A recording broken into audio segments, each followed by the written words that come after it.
What would happen if Russia decided to attack one of NATO's allies? Hey guys, welcome back to our channel. Thank you for joining us today. Today we'll be speaking about what would happen if Russia decided to attack one of NATO's allies. Please watch the entire video to figure out all the details. And guys, don't forget to like, share, subscribe, and click the bell notification. Alright then, let's get started. On March 13th, Russian airplanes allegedly terminated rockets at the Yavoriv International Center for Peacekeeping and Security, 20 kilometers from Ukraine's line with Poland, a NATO partner. NATO is a guarded union of 30 nations from Europe and North America. NATO exists to safeguard its part nations and their 1 billion residents. It does this by uniting the states and the military of the 30 allies and ensuring that an assault on one of them is an assault on every one of them. NATO is assisting with planning Ukraine's solicitations for help and is supporting allies in the conveyance of compassionate and non-deadly guides. Individual NATO part nations are sending weapons, ammo, clinical supplies, and other crucial military gear to Ukraine, remembering for such regions as network safety and security against dangers of a compound, organic, radiological, and atomic nature. They are likewise giving many great euros of monetary help to Ukraine. Many allies again provide a helpful guide to regular folks and facilitate a massive number of Ukrainian exiles. The chance of a unit from the Russian or Belarusian military coincidentally finding a line is likewise high. Botches occur in every tactical association. Something had shown lately when India incidentally sent off a rocket into Pakistan, two atomic-equipped countries in a condition of high strain. The chance of counter by Pakistan was huge, yet unlike in Ukraine, there was no open clash to confound what was going on. Had such an occasion happened along Poland and Russian powers in Ukraine, it's improbable that the Polish government would have been persuaded the rocket's send-off had been an error. Concern about Russia's aims is at a more elevated level in the eastern countries of NATO than those in the west. On March 15th, the state heads of Poland, Slovenia, and the Czech Republic gambled into a train ride into Ukraine to meet the Ukrainian president, Volodymyr Zelensky, in Kiev. Those nations face the gamble of being next, assuming Russian expansionism proceeds, as some anticipate that it should. Vladimir Putin's assertions seem to undermine the Baltic states. He appears to need to restore Russia's strength over other adjoining countries, which was lost with the fall of the Soviet Union. Those states have significant minorities of ethnic Russians and have encountered turmoil in a couple of years. A solitary shot across a generally calm yet tense line, or a lesser non-charged official misjudging what's going on and making an aggressive move, could start a battle that rapidly raises past the control of nearby leaders. Zelensky issued a NATO-upheld restrict airspace over Ukraine.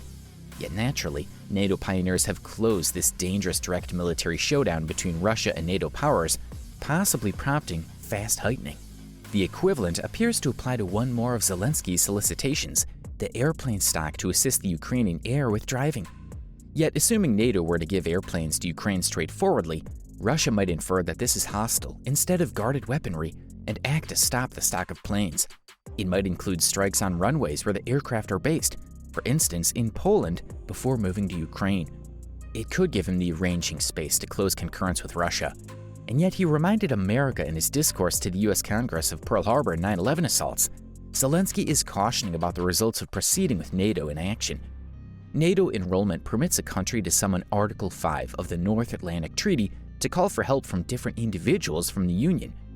This article has just been utilized once in NATO's history by the US, following the assaults on New York and Washington, D.C. on September 11, 2001. Yet Article 5 doesn't ensure that the wide range of various NATO states would send the military to repulse an assault. Just that tactical activity is a choice that can be incorporated as a feature of the Union's rule of aggregate guard. Given public explanations from Westminster, the UK would be supposed to respect its commitment to battle a Russian assault. As the UK's well-being secretary, Saeed Javid, said a couple of days prior in a meeting with LBC, if a solo Russian toe-tap step into NATO territory, there would be war with NATO. On February 25th, one day after Russian powers attacked Ukraine, NATO heads of government met in Brussels. They created an explanation despising the attack and vowing help for Ukraine. The Union vowed to keep on going to all lengths and choices expected to guarantee the security and guard, all things considered. Likewise, NATO has sent land and sea resources across its eastern areas, and enacted NATO's Guard intends to set ourselves up to answer scope of possibilities and secure Union region. Prevention, whether regular or atomic, requires sane estimation by the two sides. As we have referenced previously, Putin's sanity is different from that of Western pioneers, which is essential for the motivation behind why this emergency and struggle occurred in any case. Up to this point, Putin has not been stopped by NATO. He has undermined the Union with results you have never found. In the interim, any concessions Russia wins in harmony talks will prompt more requests. It especially stresses NATO's Eastern European individuals. What isn't clear is whether more far-off individuals from NATO see the danger similarly. Solidarity of activity is crucial for NATO, presently and in the following few long periods. NATO centers Russia's full-scale Ukraine attack in the most grounded potential terms: a free, quiet, and vote-based country and a nearby NATO accomplice. The alliance approaches President Putin to stop this war right away, pull out his powers from Ukraine without conditions, and take part in natural tact. Because of Russia's activities, the Allies have enacted NATO's guard plans, sent components of the NATO response force, and put 40,000 soldiers in the eastern piece of the alliance alongside massive air and maritime resources under direct NATO order upheld by the Allies' public arrangements. NATO allies are likewise expanding the strength of their social orders and framework to counter Russia's insult impact. It incorporates upgrading digital abilities in guards and offering help to one another in case of digital assaults. Partners are prepared to force costs on the people who hurt them on the internet. They're expanding data trade and situational mindfulness, improving joint readiness, and fortifying their capacity to answer disinformation. NATO allies will likewise enhance their readiness and status for compound, natural, radiological, and atomic dangers. President Putin's decision to put Russia's atomic powers on guard is a wild and risky choice for which there's no defense. NATO isn't a danger to Russia and doesn't look for a showdown with Russia. The alliance's activities are guarded and a reaction to Russia's animosity. So there's no excellent explanation for Russia to build the status of its atomic powers. Any utilization of nuclear weapons will generally change the idea of the contention. Russia should comprehend that an atomic conflict should never be battled, and that it can permanently lose a nuclear war. Any utilization by Russia of a compound or natural weapon would be an infringement of global regulation and an atrocity and result in extreme outcomes.